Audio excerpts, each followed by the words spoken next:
Hoy terminamos nuestra serie de predicaciones acerca de la Navidad que hemos titulado El reparto de la Navidad. Y fijaos, 3 semanas atrás estuvimos examinando cuáles fueron los anuncios de los profetas. Desde el Antiguo Testamento hemos visto que la venida de Jesús, ese nacimiento de Jesús, fue anunciado a través de los tiempos. Hace un par de semanas estuvimos observando también cómo ese gran coro y esa multitud y esos millares de ángeles estaban adorando y anunciando el Evangelio, es decir, las buenas nuevas, que Jesús había nacido. La semana pasada hablamos y vimos acerca de los pastores y se nos dejó un mensaje muy claro. Los pastores corrieron a prisa para anunciar el nacimiento de Jesús y nos urgía a nosotros a que hiciéramos lo mismo, a que lleváramos corriendo también ese mensaje de salvación. Fíjate, en el día de hoy vamos a estar viendo cuál es el mensaje y el nacimiento de Jesús. Vamos a leerlo juntos. Lo tenemos en el Evangelio de Mateo, en el capítulo 1, versículos del 18 al 25. Mateo capítulo 1, versículos del 18 al 25. La primera parte del capítulo 1 de Mateo, hay una genealogía súper larga que no vamos a leer, pero la finalidad de esa genealogía de Jesús en el Evangelio de Mateo es enseñarnos que Jesús era humano, mostrarnos la humanidad de Jesús. Ahora en estos versículos del 18 al 25 tienen la intención de enseñarnos que Él también es Dios, su deidad. Vamos a leer Mateo capítulo 1 del 18 al 25, lo tenéis también ahí en la pantalla si no me equivoco. Dice así: y el nacimiento de Jesucristo fue como sigue. Estando su madre María desposada con José, antes de que se consumara el matrimonio, se halló que había concebido por obra del Espíritu Santo. Y José, su marido, siendo un hombre justo y no queriendo difamarla, quiso abandonarla en secreto. Pero mientras pensaba en esto, he aquí que se le apareció en sueños un ángel del Señor diciendo: José, hijo de David, no temas recibir a María tu mujer, porque el niño que se ha engendrado en ella es del Espíritu Santo. Y dará a luz un hijo, y le pondrás por nombre Jesús, porque él salvará a su pueblo de sus pecados. Todo esto sucedió para que se cumpliera lo que el Señor había hablado por medio del profeta diciendo: he aquí, la Virgen concebirá y dará a luz un hijo, y le pondrán por nombre Emmanuel, que traducido significa Dios con nosotros. Y cuando despertó José del sueño, hizo como el ángel del Señor le había mandado, y tomó consigo a su mujer, y la conservó virgen hasta que dio a luz un hijo, y le puso por nombre Jesús. Para el propósito de nuestra predicación en el día de hoy nos vamos a enfocar solamente en 2 versículos, del 21 al 23, donde se le dan 2 nombres específicamente a Jesús. En la época bíblica los nombres no solamente distinguían o diferenciaban a las personas, sino que revelaban la naturaleza misma de ese individuo. Yo me imagino que cuando mis padres me pusieron a mí el nombre de Pablo, tenían eso en su pensamiento. Lo que pasa es que les salió mal. Porque Pablo significa pequeño y humilde. Así que no acertaron con ninguna de las 2 cosas. Pero fíjate que ese era el sentido en esa época.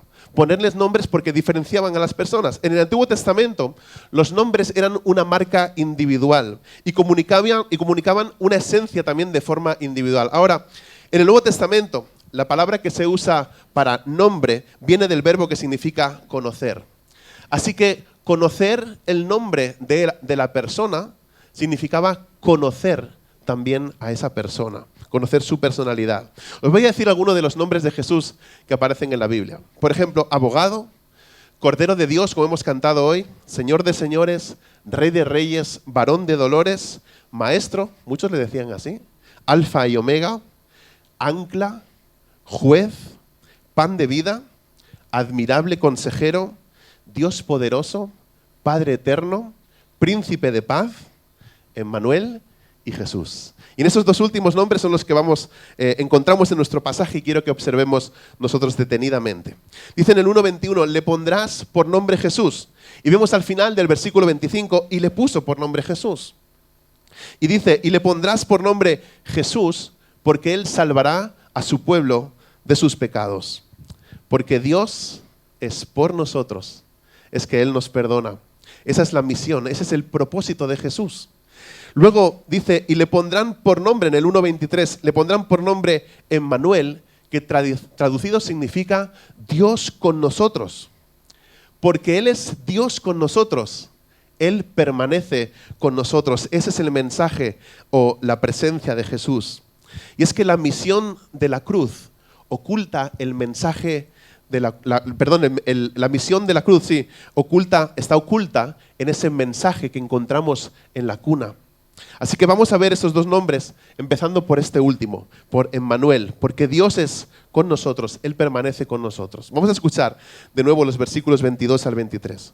Dice, todo esto sucedió para que se cumpliera lo que el Señor había hablado por medio del profeta, diciendo, he aquí, la Virgen concebirá y dará a luz un hijo, y le pondrán por nombre Emmanuel, que traducido significa Dios con nosotros.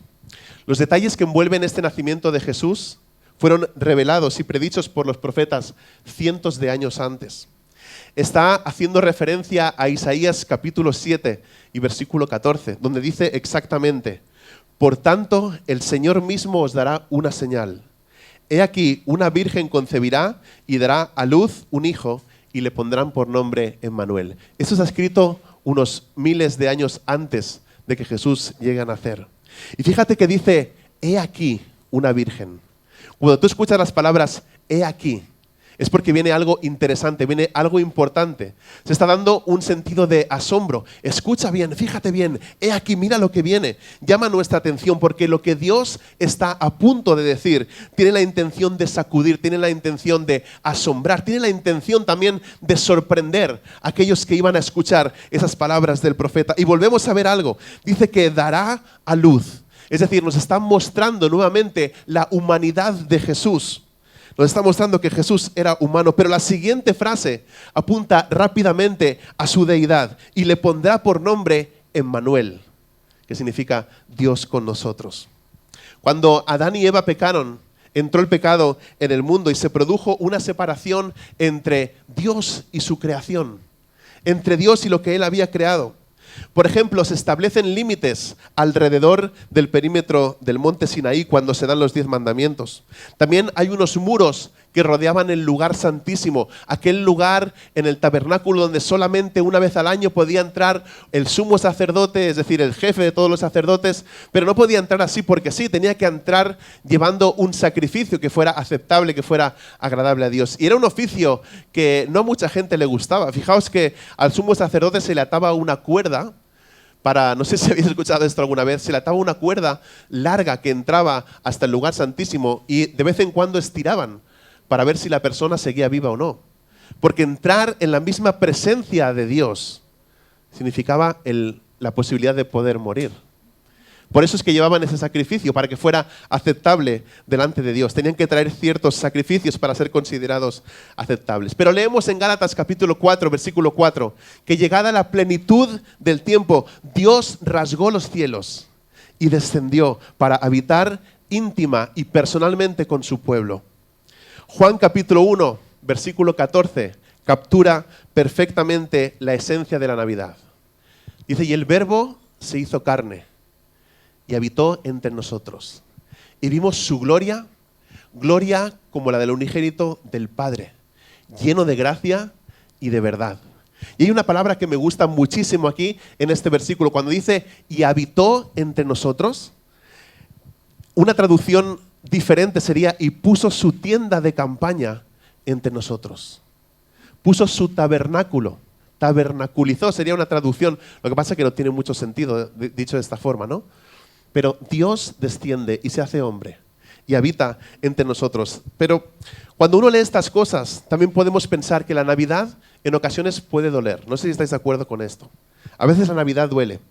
Aunque uno tenga muchas razones para sentirse una persona afortunada y poder dar gracias, una de las cosas que creo que más caracteriza estas fechas en todo el mundo es la ausencia. Ausencia de personas. Ausencia de personas en nuestra mesa, por ejemplo, en nuestras celebraciones, rodeados de ruidos, de actividad, de vida. Nuestros ojos y nuestro corazón en muchas ocasiones no pueden evitar dirigir las miradas en esas celebraciones, en esas mesas llenas de comida, de música, etc.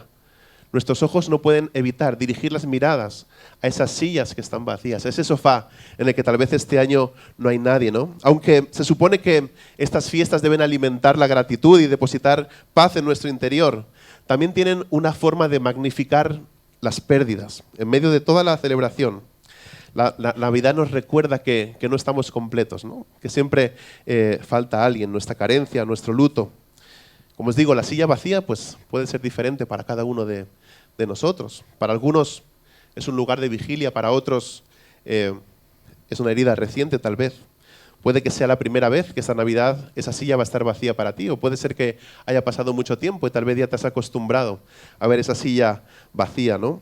Para algunos la silla es un monumento conmemorativo, para otros esa silla vacía es tal vez una lápida, un recordatorio de lo que fue, de lo que ya no es, de lo que nunca va a volver a ser, ¿no? Y muchas veces lloramos y recordamos rostros, ¿no? Caras que desearíamos volver a ver en estas épocas. Intentamos mover nuestro cerebro y que recuerde cómo era la voz de aquella persona que estaba con nosotros en esos momentos especiales, ¿no? Y nos esforzamos por oírla.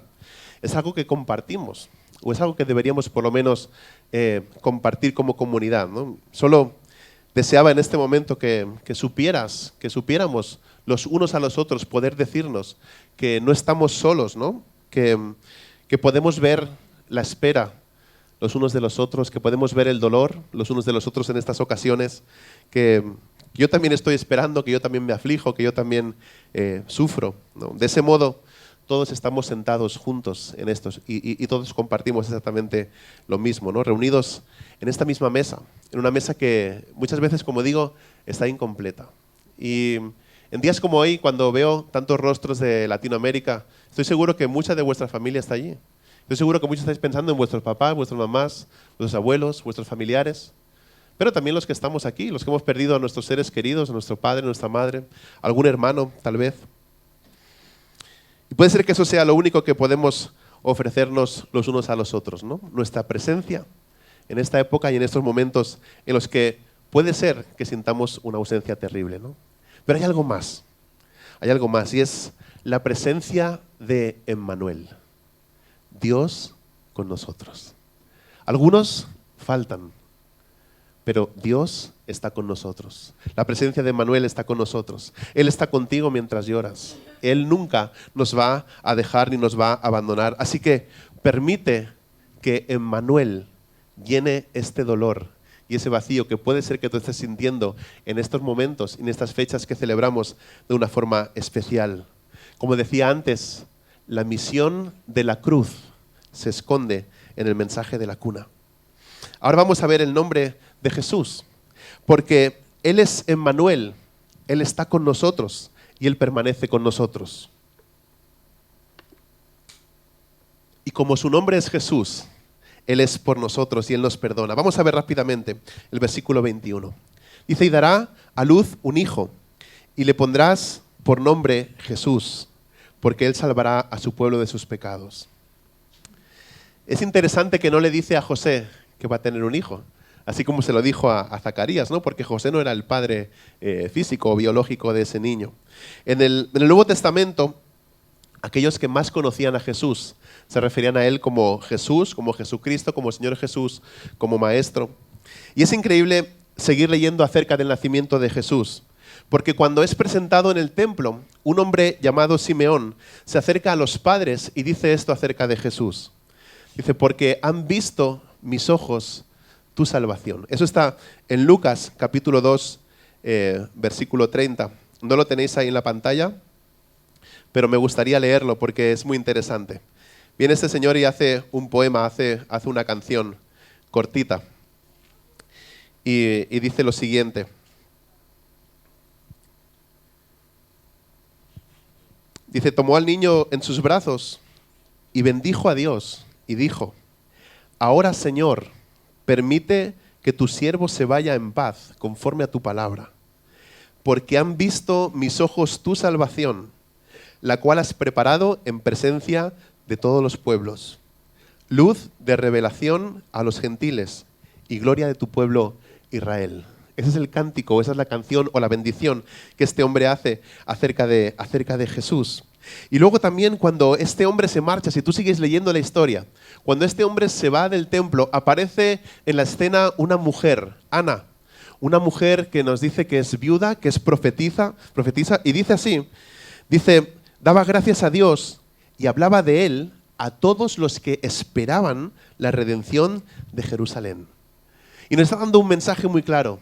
Y es que como todos somos pecadores, necesitamos un Salvador. El pecado, básicamente, una definición que se da en teología es errar al blanco. Es decir, no hacer las cosas conforme Dios quiere que las hagamos. Eso sería pecado. Para cada uno de nosotros puede significar algo diferente, pero la Biblia dice algo. Dice que todos hemos pecado y que merecemos el juicio de Dios. Pero todo lo que tenemos que hacer para calificar para el Evangelio es ser un pecador. Así que ya nacemos precalificados, nacemos con la condición perfecta para poder ser salvados. El baremo está muy bajito, así que la única manera de fallar es creernos estar por encima de esa línea que se ha marcado. Pero vamos a ver si puedo explicar muy resumidamente cuál es el misterio de la Navidad. Y es que por medio del nacimiento virginal de Jesús, Jesús entra en el mundo libre del pecado de Adán. Como nació de María, Él es verdaderamente humano. Pero como fue concebido por el Espíritu Santo, Él está libre de ese pecado heredado de Adán. Jesús es a la vez hijo de María, pero también es hijo de Dios. Jesús es ordinario en el sentido de que es común y corriente, pero también es extraordinario. Es hijo y es salvador. Es santo y es humano. Es completamente Dios, pero también es completamente hombre. Es Dios con nosotros y Dios por nosotros. Él permanece y Él perdona. Jesús vino a morir en nuestro lugar como un sacrificio completo y final por nuestros pecados. Emmanuel tomó forma humana, vivió una vida perfecta y luego murió como sacrificio por nuestros pecados, haciéndose cargo de la justa ira y toda la ira de Dios, el Padre, en nuestro lugar.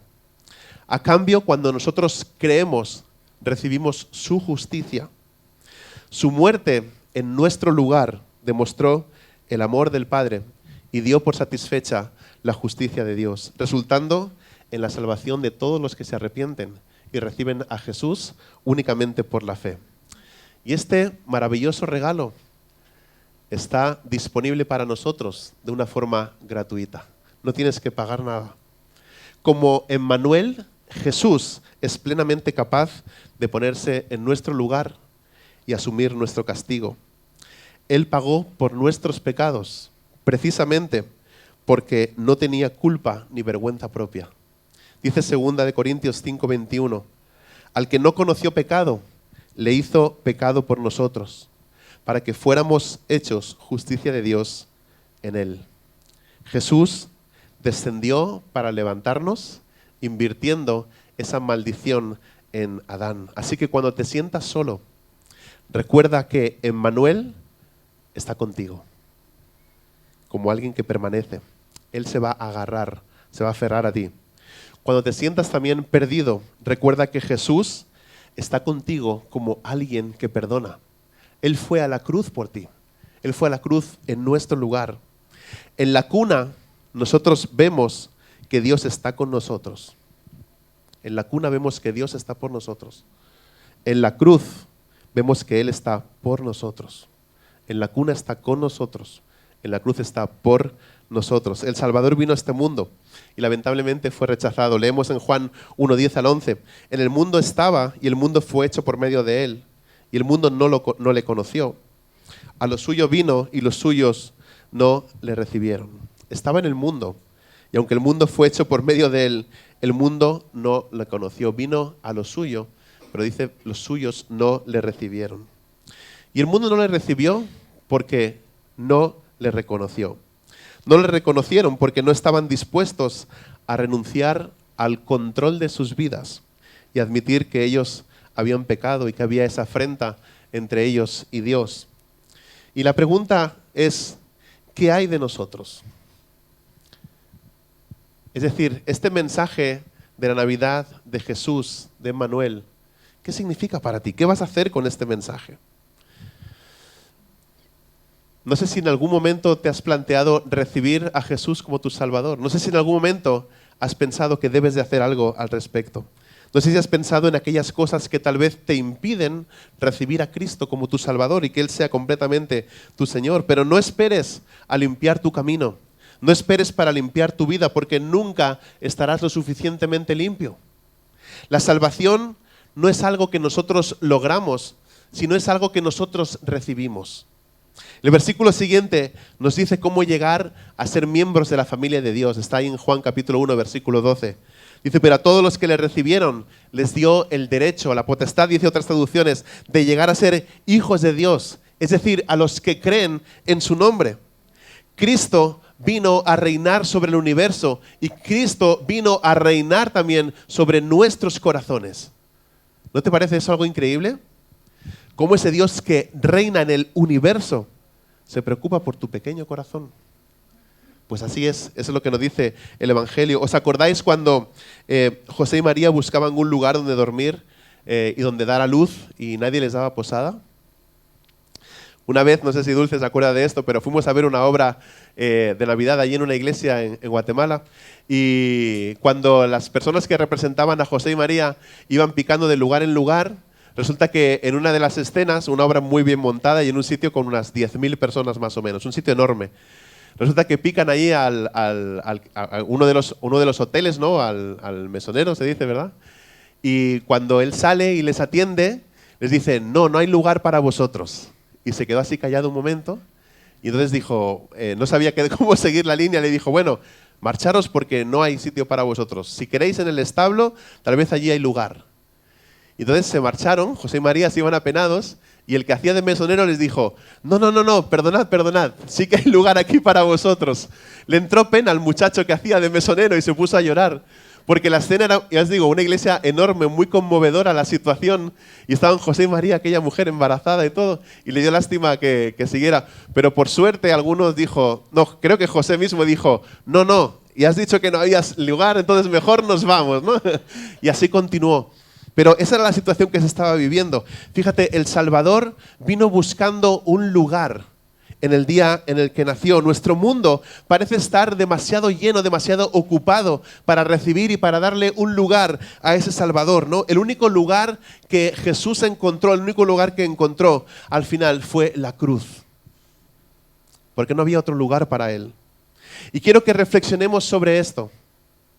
Y es que Jesús tuvo que ser Emmanuel, tuvo que ser Dios con nosotros para ser el Salvador. Y una vez que se convierte en nuestro Salvador, entonces se convierte también en nuestro Emmanuel, en nuestro Dios con nosotros. Y hay una pregunta ahí, si no me equivoco, la puse también en la pantalla. Porque yo sé que esta mañana han venido personas nuevas, tal vez es la primera vez que escuchas el Evangelio. Y creo que esta pregunta es muy importante para ti en el día de hoy. La pregunta es si hay lugar en ti para Jesús. Si tú le vas a dar a Él un lugar, ¿cuál es tu respuesta? ¿Tienes tú un lugar para Él? El deseo es que en esta Navidad, en esta fecha en la que celebramos precisamente el nacimiento de Jesús, podamos aferrarnos a Él, podamos abrirle nuestro corazón ahora mismo, en este mismo momento. Porque como os digo, la misión de la cruz está escondida en este mensaje de la cuna, en este mensaje del nacimiento de Jesús. Leía esta semana uno de mis teólogos favoritos que se llama Jonathan Edwards y hablaba con Adrián de esto el otro día, haciendo referencia a algo que siempre hemos estado compartiendo porque es lo que vemos en la palabra de Dios. Y es que nosotros no podemos hacer nada para ser salvos, ¿cierto? Hemos dicho, la salvación es un regalo gratuito que a Dios le costó la propia vida de su Hijo. Pero para nosotros es gratuito, no se nos exige nada, no se nos pide nada más que creer y recibirle, así dice. Pero hay ese teólogo que dice esta frase y es que hay algo que podemos hacer. Dice así Jonathan Edwards, no hay nada que podamos aportar para nuestra salvación excepto el pecado que la hizo necesaria. Así que si hay algo que contribuye a nuestra salvación, y es nuestro pecado. Sin pecado no habría necesidad de un Salvador. Pero puesto que somos pecadores, necesitamos reconocer delante de Dios eso, entregarle nuestras vidas, recibirle y creerle como nuestro Salvador. La pregunta es si estás listo para prepararle un lugar en este mismo momento. No sé si hay alguien aquí en esta mañana que nunca haya entregado su vida a Cristo. ¿Hay alguien? ¿Alguien quiere entregar su vida a Cristo? ¿Alguien ha recibido el mensaje de la salvación en esta mañana y quiere decir, Cristo, ven a mi vida, yo te recibo como mi Señor y mi Salvador? Tal vez aquellos que nos están viendo desde sus casas o más tarde, en cualquier otro momento, en el sofá de sus casas o donde sea, te quiero preguntar también si estás listo hoy mismo para recibir a Jesús como tu Salvador, si le vas a dar tus pecados para que Él pueda darte su salvación. Así que no tardemos en decidir sobre esto y comprometámonos con Cristo en el día de hoy. Ese es el mensaje de la Navidad, un mensaje claro, sencillo y conciso, de que Dios se hizo hombre para morir en aquella cruz, en nuestro lugar y por nuestros pecados. Así que pongámonos de pie. Si no hay nadie que en esta mañana quiera recibir a Cristo, es un mensaje también para los que ya somos creyentes, para que recordemos de forma especial ese nacimiento de Jesús, no solamente una vez al año o un día al año, sino cada día de nuestras vidas. Muchas veces, en especial los domingos o primer domingo de mes, recordamos la muerte de Jesús hasta que Él venga, ¿cierto? Pero pocas veces recordamos el nacimiento de Jesús. Pero es muy interesante pensar, como creyentes, que Jesús tuvo que nacer, como nos introducía Adrián en esta mañana, para finalmente poder dar su vida por cada uno de nosotros en aquella cruz. Así que oremos en esta mañana con gozo, con júbilo, dando gracias a Dios por esa vida que Él nos ha dado juntamente con Cristo, y vamos a despedir ese tiempo también cantando.